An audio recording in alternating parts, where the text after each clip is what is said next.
It is a beautiful building, inside and out, and it should be. That's because the State Department of Corrections has spent millions of tax dollars to turn this formerly vacant building into a reintegration center, a facility that would help prepare 175 problem inmates nearing parole for re-entry into society. Only problem? 5 years after the renovations began and $17.5 million later, the building sits vacant and the department has abandoned its original plans, now deciding it might make a better women's facility. As a taxpayer in Rhode Island, what do you think when you look at that building?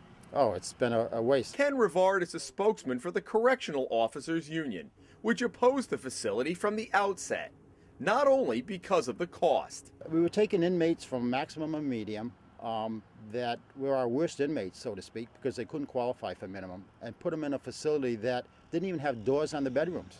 The landscape was pretty different than it is today. Corrections Director A.T. Wall says a lot has changed since he first pitched the idea years ago. There are now other reentry programs for inmates, and the prison no longer needs an extra facility to help relieve overcrowding. One of the original pitches Wall used to get the project approved, securing $12 million from the feds and another $5 million from Rhode Island taxpayers. The overriding factor, though, it would cost an additional $11 million a year just to run the place, and the department simply doesn't have the money. The fiscal climate changed, and it was simply not realistic to expect that the taxpayers would be able to afford an additional prison facility. Well, they were able to afford $17 million to build it. Bear in mind that most of that money was federal money, and that $5 million in taxpayers' money for a secure prison, that's a bargain. Well, last I checked when I looked at my paycheck, federal money is also tax money. Did they take federal money out of your paycheck? Let's put it this way, it didn't come from the state's appropriation. So Wall is proposing that the facility be converted again for female inmates, many of whom live here, in a building that he describes as a money pit, cramped with cracking floors that leak when it rains heavily, as it did last week. But it would require a retrofit of the renovated building to accommodate women. That would include installing doors on the bedrooms, bathrooms, and showers. Wall says moving the women over could ultimately save the state money, but he couldn't say exactly how much.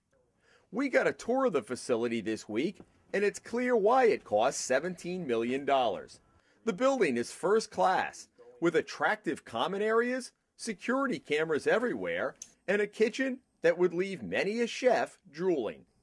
It's never housed an inmate, but you wouldn't know it from the outside.